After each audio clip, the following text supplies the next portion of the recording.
Hello friends, and welcome back to another cozy demo. Today we're going to be playing Our Life Now and Forever. I'm a little over the text there, but that's what it says. This is a cute little narrative coming of age story, like a choose your own adventure type thing, which if you've ever played Beacon Pines, I think it's similar in that. I'm not sure if it has all the game mechanics that Beacon Pines has, where you like collect the words, but it is choose your own adventure in that sense, that you have all these choices that affect the storyline in the end. It looks super cute. The art style is so beautiful, and I'm very excited about it. Let's dive right into it. Welcome to our new life, Our Life Now and Forever demo. This is a preview that includes the beginning of the game and a preview of some later events. Expansions and improvements to the game will come out as time goes on. For example, the finished version will have partial voice acting. This demo doesn't have any voice lines. We love some voice acting in a game. Y'all, that just like makes it for me. I feel like there's such a big difference between voice acted games and not voice acted. When the game is complete, the entire story will be playable from start to end for free. However, optional paid DLCs will be available to add in even more scenes. The very start is a brief tutorial that will be skippable in future playthroughs. It'll help you get acquainted with all the many ways your choices can impact how the game plays. At any time, you can press the pref button on the left side of the game screen to open the settings page and make the experience better suited for you. You can change the text size, font style, sound volume levels, turn the light animation elements on or off, or other general options. Very accessible. We love that. The story of Our Life Now and Forever spans 12 years, with the character you play as beginning as a 10-year-old child and ending as a 22-year-old adult. In between those points are two other stages of life: 14-year-old adolescence and 18-year-old adulthood, young adulthood. These time periods are referred to as steps 1 through 4. This demo contains scenes from childhood and a brief look into adolescence. You'll be able to determine almost everything about the playable character: name, appearance, personality, pronouns, skills, weaknesses, how they act, what they feel, and more. And all of those details can change as you grow up over the course of the game. However, they won't be forgotten. Who you are and who you were is remembered by the game and the characters you meet. Choices you picked in Step 1 can still be referenced all the way in Step 4. It builds together. The goal of Our Life is to let you truly live your own unique life in the quaint mountain town of Golden Grove. Oh, I love that. Golden Grove. But there are also two lead characters who will grow up alongside your own main character, Tamarack Bauman and Q Lin. I don't know if I'm butchering that, but that's how I'll pronounce it for today. You'll have the option of being their friend, pursuing one romantically, just having them be people you know, letting your connection change over time, and so on.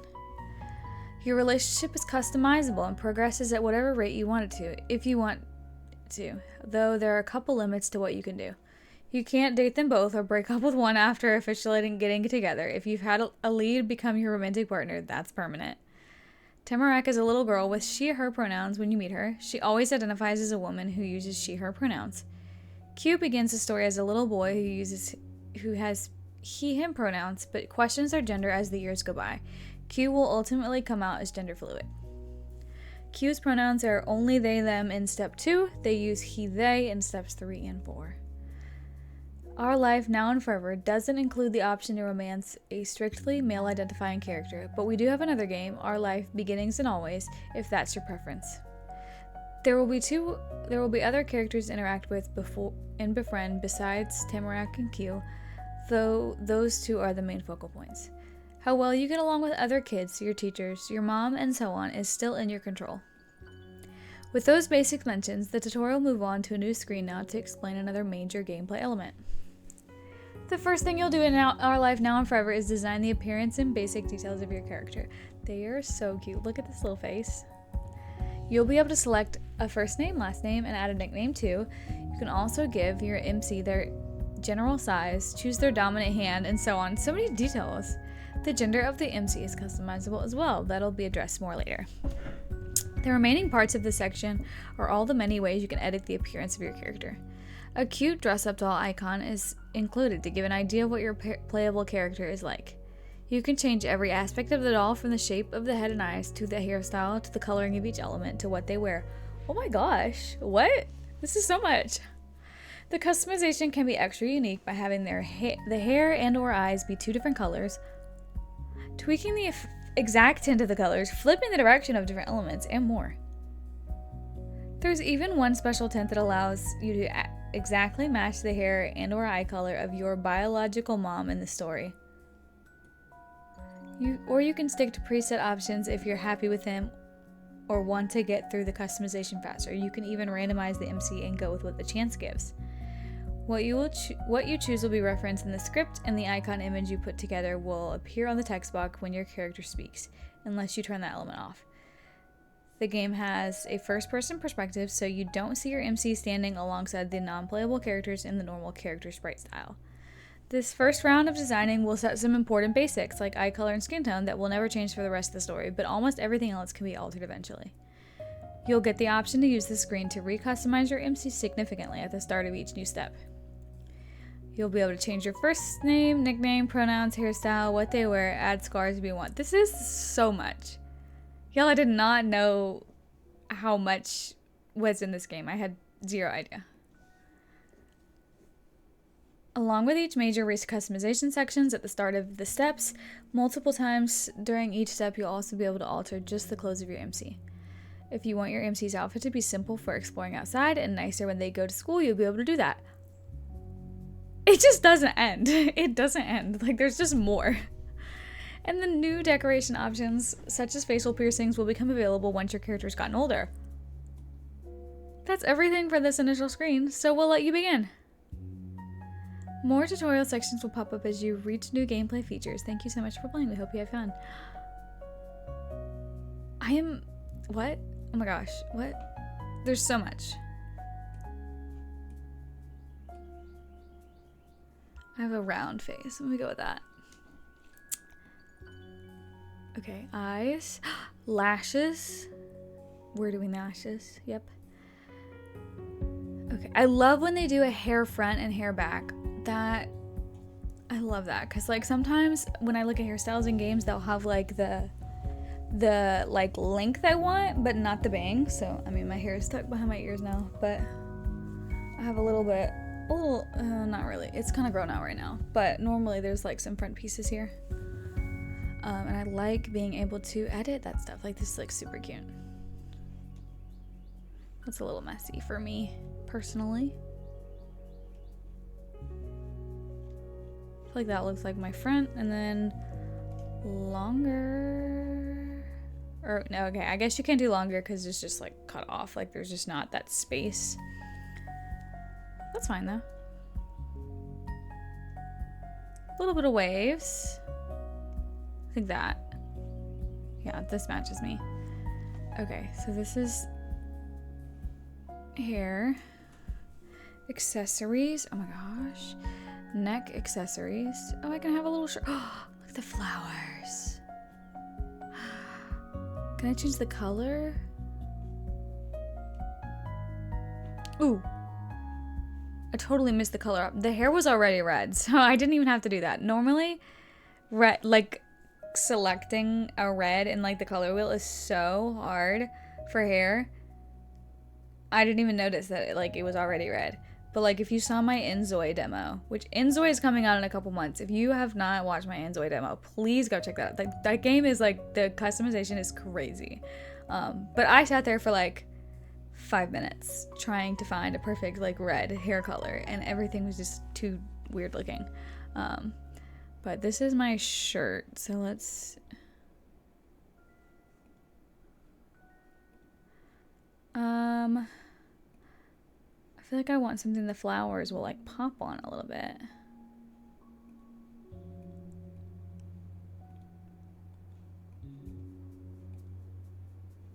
That blends in with my hair too much, the orange does. Maybe yellow.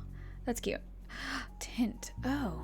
Oh, this is really not the hue, lightness, and saturation. Yes, this makes my art teacher brain so happy. Love this. Oh my gosh. Okay. That's so cute. I love the flowers. I like this little sleeves too. That's cute. That's something I would wear. Special clothing. At certain points in the story, you may want to dress your character in special clothing that reflects their cultural heritage. This demo doesn't include such a moment, but you can still take a look at what options are currently available. More clothing options, as well as information on the currently available options, will be added in the future. Keep an eye out for updates. This is so inclusive. So inclusive. I do not have an cultural outfit. These are so cute though. So cute. I'm just gonna do X for special layers. Wait, where did my put my shirt back on? What happened? Over layers. Oh, cute. I don't think I'm gonna do one because I have that cute little flowery thing on. I don't want to cover it up.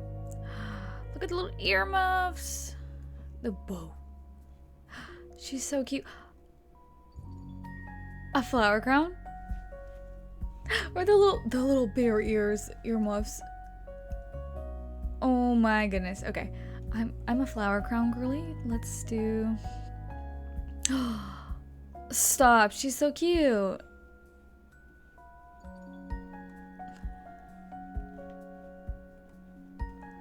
She's so cute. Okay, I don't have any glasses. Earrings. I don't really wear earrings, but I will. I can do flower earrings too. Stop. You can't even see them though. Do I change my hairstyle just so you can see? Just so you can see my earrings. I might.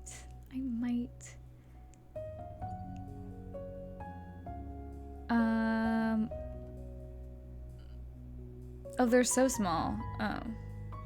Okay, never mind. I think I like this more. I thought the flowers would be bigger, but that's alright. Bandages. Extras. Scars. Very nice. Birthmarks. Vitiligo. So cute. Moles. Look at all the placements you can do. Freckles. I'll do a little bit. You can't really see mine too well, but they're kind of faded. But it's still cute. Okay. Oh, we're really getting, okay. Cute. Choose expression. You can like, this is so much detail. What? I'm so...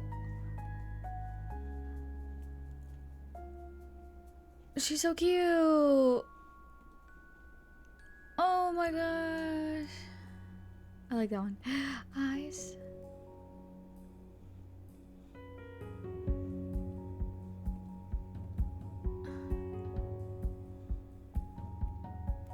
Oh my god. I'll leave it like that. Okay. Stop. A description. I don't need a description. View. Oh. I don't know what I just did, but that's good. Short. Medium-sized. Frankie second. Taylor. Cozy Curios. I don't need a nickname. Right hand. Yay! Hello from the tutorial again. Now you'll get to customize the identity of your MC. Like the MC's appearance, you can make this aspect of your character as personalized as you want, or not make use of the more specific elements. Determining the gender the MC was assigned at birth, what pronouns they use, and if they use multiple pronouns, adding in your own custom pronoun, selecting which gender terms they're comfortable with, and such can be all up to you. I love this. You can also change everything except your assigned gender at birth at the start of every new step. If you want to begin with one type of identity and then have your MC go through transition once they're older, that's completely doable. Feel free to select whatever feels most comfortable at that stage of the story. She, her, female, female. Oh my gosh, honorific. Okay. Miss Taylor Cozy Curios. Feminine leaning. Now that you've got your own character ready, you'll be able to influence the appearance of your biological mother. She has 3 hair textures and 6 skin tones. You can have her look as similar or different from your main character as you like. She chose to raise a child on her own and used artificial insemination to give birth to your character. The biological father never appeared in the story. So if your character happens to look like nothing like their mom, it can be assumed that they take after the off-screen father instead. You'll also get to choose what term your father refers to her by. Currently, it must be a title in order to make sense in the script. If you enter in her first name, the phrasing won't make sense. Later builds off of the game may be suited for calling her by her name instead of a title. You will also be able to change the title used for her at the start of every new step. Her skin and tone and hair texture will remain consistent for the rest of the game. Okay.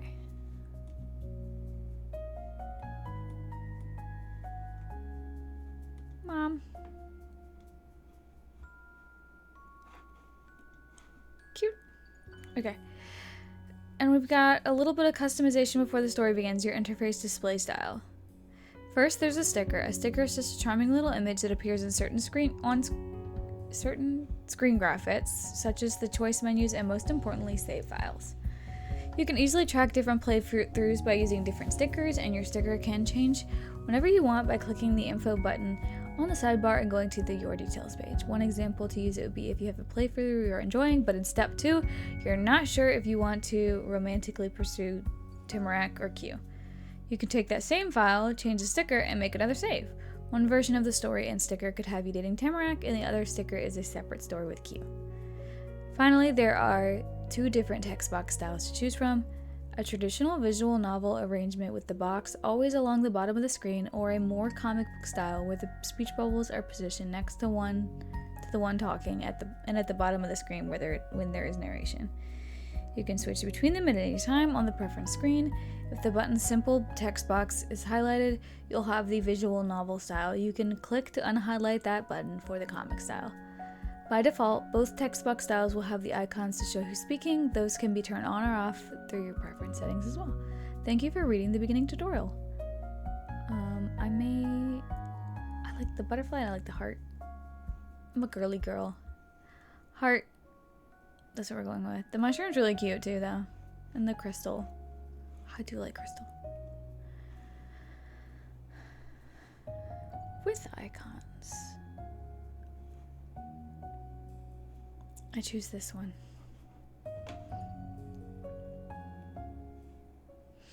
It looked like fall in Golden Grove. More than any place you'd seen before, it could be in one of your old picture books to show little kids what autumn was supposed to be. There weren't any green trees or bushes, but there weren't just bare branches yet. It was almost the same as normal. All that had changed were the colors: red, orange, yellow, brown. Even the blue of the sky high above your head seemed different than it did in the summer. It wasn't as bright either, as though it had gotten tired of sparkling by this late in the year, or like it was even farther away from you now that you were in this place. The plants and sky didn't get this way where you lived, where you used to live. Your thoughts continued to jump around while you stood there in the big circle of the street at the end of the road. It was a weird path to you. It couldn't take you ahead or to the sides or anywhere else like most streets you've gone down. This one only came right here, with these big houses. The view in front of you was something you'd only ever seen in photos and before from stapled together papers that advertised the middle house being for sale. It had been a picture book to you until this day. Now you knew that it felt like fall here too, because it was cold outside.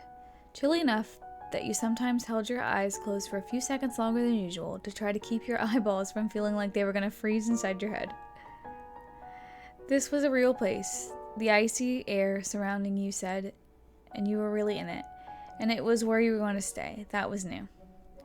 Your mom and you had lived in apartments before, and never for very long each time.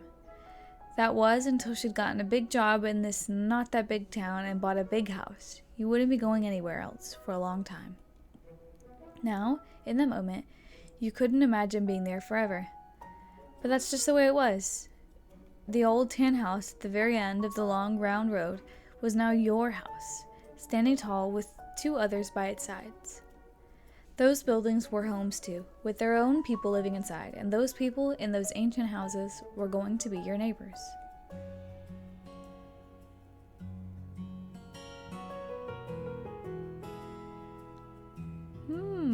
What should we choose?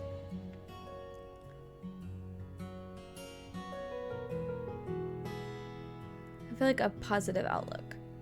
You're super excited about everything happening, or coming there had given you hope maybe your future would be good. I feel like as a kid, you're like, look at this big house. I'm gonna get the best room. I'm gonna like decorate my room to be so cool. I feel like that's what I would have thought as a kid. Nothing was gonna be boring anymore.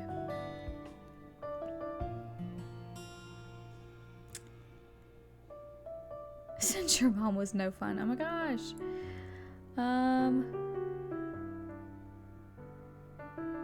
And it was even better because you'd be doing this with your mom. You'd have so much fun together. Taylor, come on over and take a look. Oh, that was your mom's voice. You hadn't noticed she'd gotten so far. You wasted no time catching up in order to reunite with her. Off the cul-de-sac road and cutting across lines of grass and sidewalk, you reached the picket fence your mom had called from. The gate was unlocked.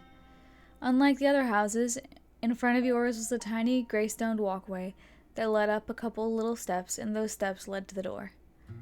You walked along the private path, making sure each foot landed squarely on a rock and not on one of the dirt cracks in between until you arrived at the end of the line. Then you hopped up the tiny stairs to join your mom, and there your mom was, standing at the edge of the porch, arms folded and waiting.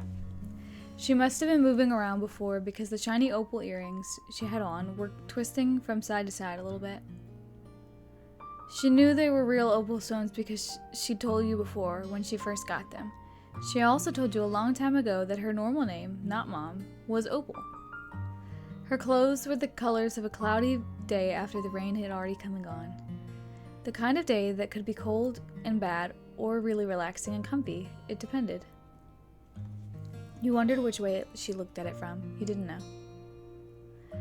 The rest of her, though she was much more bold, especially with the matching purpley cranberryness of both her hair and eyes. There weren't a lot of things out in the world with that color that could feel gloomy. Mom smiled at you. It made you feel as soft and warm on the inside as your mom was on the outside. What do you think? It's a pretty place, huh?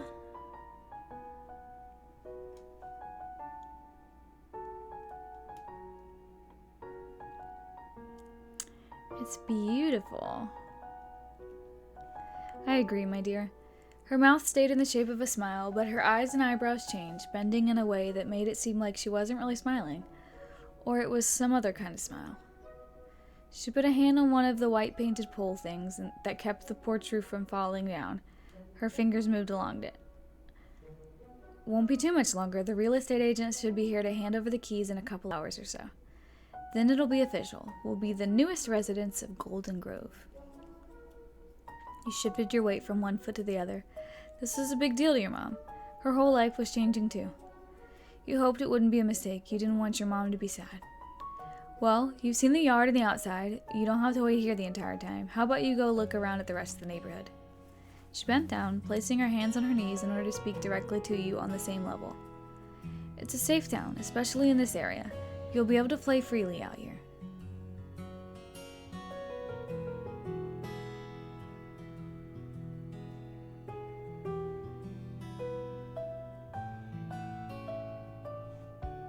I jumped happily. Perked up right up at the suggestion. Let's do that. Mom went back to her normal way of standing with her head high and her arms folded. That's the spirit. Enjoy yourself. Don't stray into any other streets today. Yes, Mom. Thank you. I trust you. With that, you flipped around, bounded down the steps, and went back towards the sidewalk, ready to explore.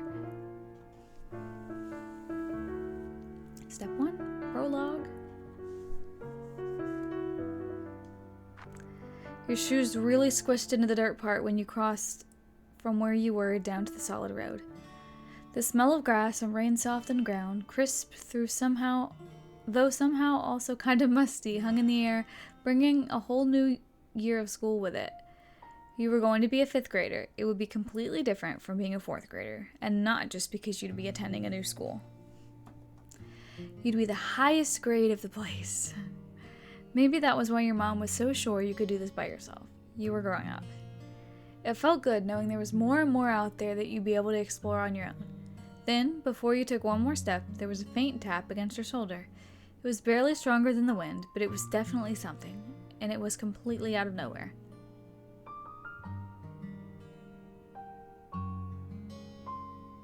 It was a ghost, Eudazus. Huh, you wonder what that was. It was kind of weird. You slowly glanced down to the right and the left, trying to get an idea of where the poke would have come from. No one was there. The neighborhood was empty except for you. You would have settled on it being a mystery forever if you hadn't noticed there was a thing left from behind from the encounter. Sitting there in between the muddy brown blades of grass was something new. A paper airplane? Who would throw this at a stranger, and why would they disappear after doing it? As you considered those questions, your gaze shifted back towards the right, the side of the street where the tap came from. Whoever sent this to you would have had to gone that way. You crouched down to grab it, wanting to get some kind of answer to what had happened. The paper didn't feel the same crinkly, crackly way that most normal paper did. It was thicker, somehow, almost like a piece of cloth. It was cottony.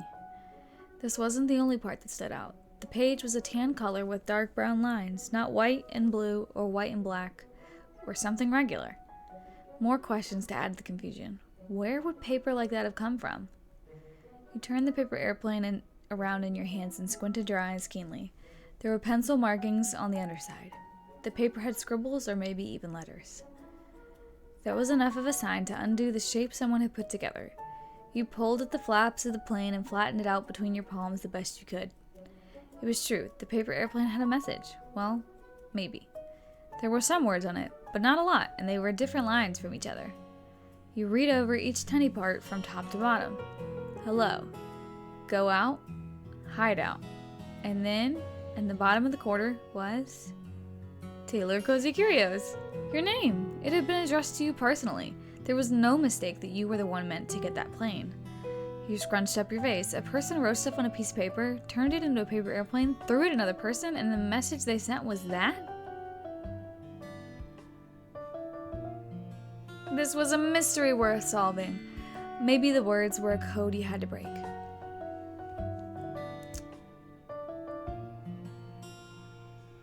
You were going to get to the bottom of this. Someone or something had to have sent this to you. You weren't going to stop until you found out who and why. Past the parts where the light shone through the clouds and the parts where it got darker, you began your investigation by heading in the same direction where the paper had hit you from. The half circle of houses was out of sight by the time the normal sidewalk ended, and it really ended. Instead of connecting to another street with homes or stores, there was a car road behind you and a bunch of trees and plain ground in front. Going down the road would have to bring you to the rest of the town eventually, but you were sure that would be straying too far, like your mom warned against. That was okay, you had other option. Bending in between the dark trunks and bright leaves were two lines stamped through the grass. They went in opposite directions. It was a crossroads.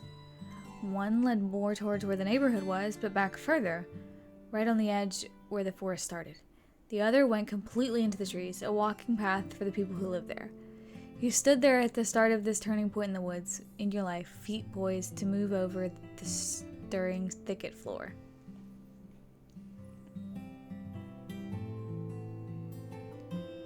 But you didn't know where you were going. How could you know which one was better? You'd never tried either, and there were no clues on where to start now. It was a puzzle that made you pause. You thought about it hard as you could, even shutting your eyes to focus. Then finally,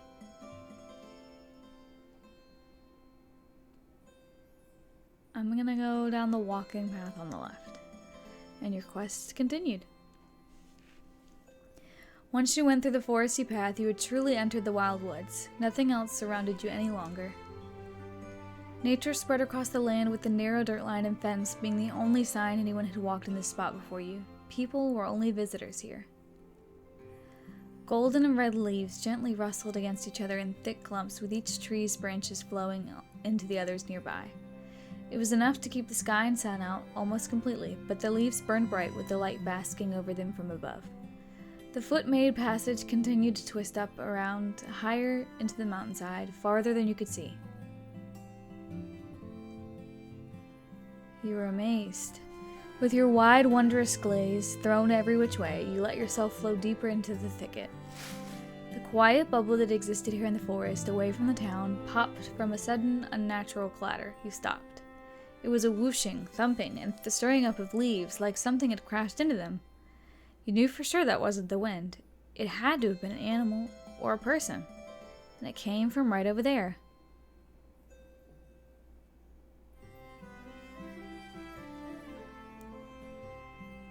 You decided to just take a peek. You crouched lower and snuck off the path. It was harder to keep your footing on the slanted, untrimmed ground. When you reached a really tree-cluttered spot, you grasped at the branches and pushed them aside in order to poke your head through. You moved in the same way you'd open up a set of curtains, but it was a lot harder to do. The tiniest branches couldn't take the bend and snapped from the pressure. You could feel the splinter ends of the plants scratch a little at your face and clothes. It wasn't as secretive of a check as you'd hoped it would be.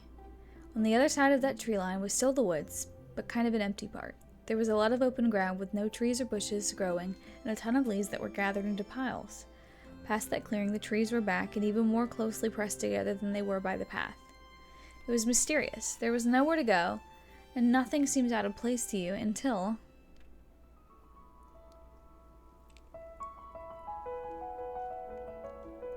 Hello? There was a shout and a new whirlwind of leaves rushing into the air. From underneath one of the piles was a kid.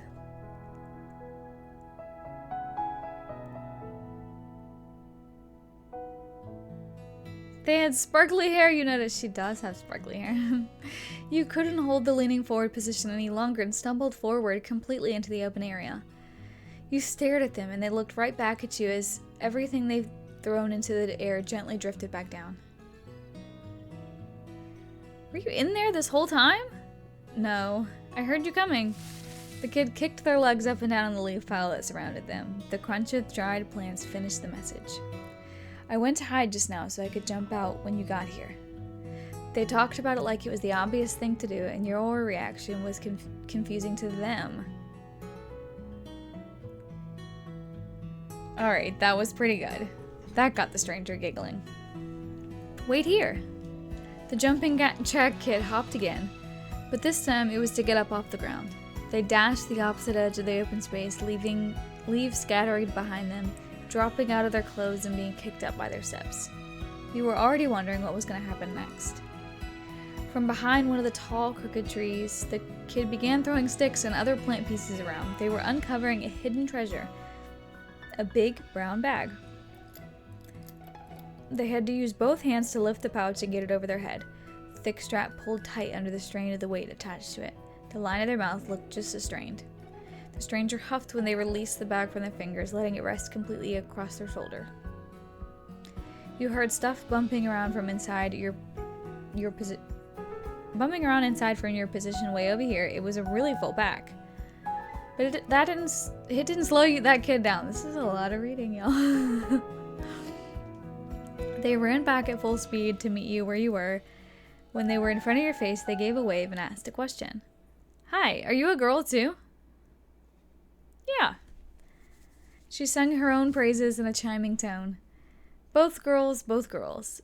All of a sudden, the leafy girl seemed to remember to introduce herself the way most people do. I'm Tamarack.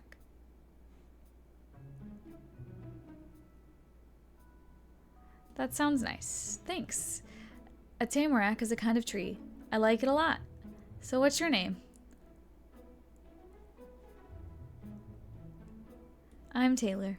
Wow, hi Taylor. She greeted you with a finger-spread wave of her hands, as sweetly as if you'd always known each other and she'd done it 100 times.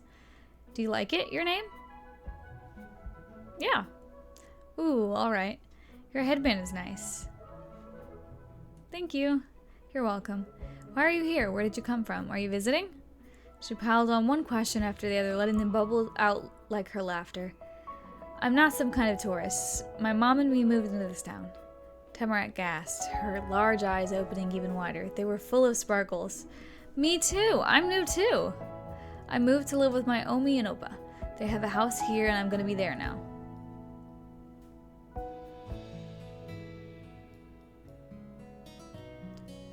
He listened quietly. Omi and Opa means Granny and Grandpa. It's German. That's nice. Yeah. I've been here 5 days and it's really good. There's so much out here. I probably won't be finished for a long, long time. Months, maybe. This is my first day in Golden Grove. Wow, that's barely different at all. We're a match. She furrowed her extra short eyebrows as much as she could as a new idea came to her. Hey, we're both girls, and new. What if we're the same age, too? I'm 10.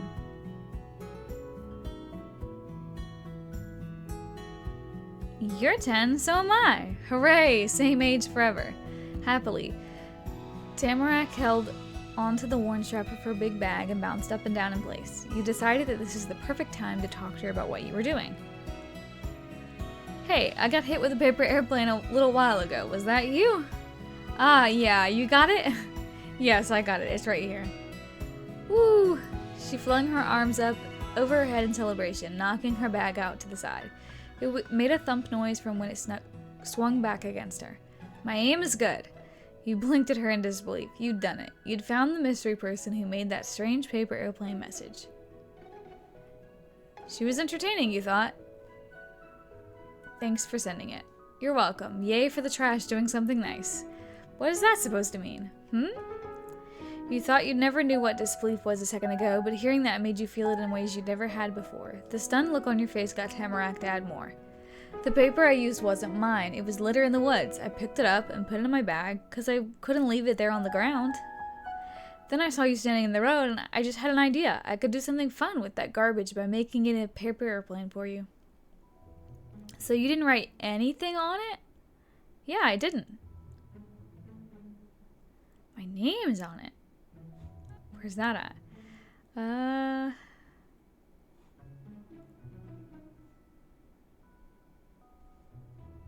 Are you kidding me? No. That was all she said. Tamarack couldn't tell you anything more. The person who wrote that strange message for you was still a mystery. You hadn't found them even after meeting the paper airplane person.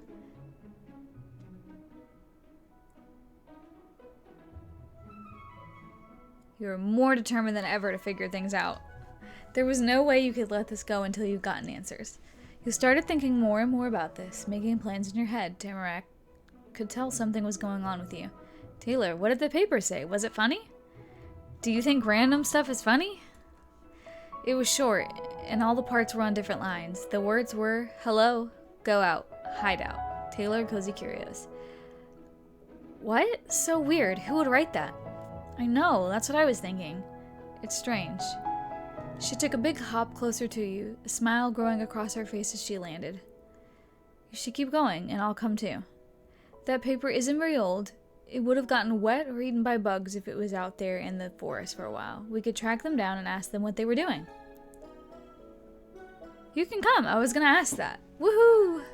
Tamarack snatched up a nearby stick off the ground and directed the pointy end forward the way that you had come from. We're going to find the litterer who puts weird things on paper. And so you started to walk around the brown fall brush again, now with your new partner in the adventure. Tamarack came along from behind you with eager, skipping steps. She was right. You were going to find that note writer person who knew your name. Alright, we are at almost 40 minutes of this video. This is a super long demo, so I'm going to have to cut this into 2 parts. I also need a break from talking for so long. I've already been talking all day. I'm a teacher, for those of you that don't know. And I literally spent all day today teaching a new lesson and talking, and then I came home and was like, I'll play a little cozy game. Not expecting this much reading. But that's fine. It's beautiful writing. I love reading it. It's very nice, very cute. I love the art style. Everything about it is so nice. I'm so impressed with this. So I'm looking forward to finishing out the demo, doing the second part. So I hope to see you next week for this. Bye!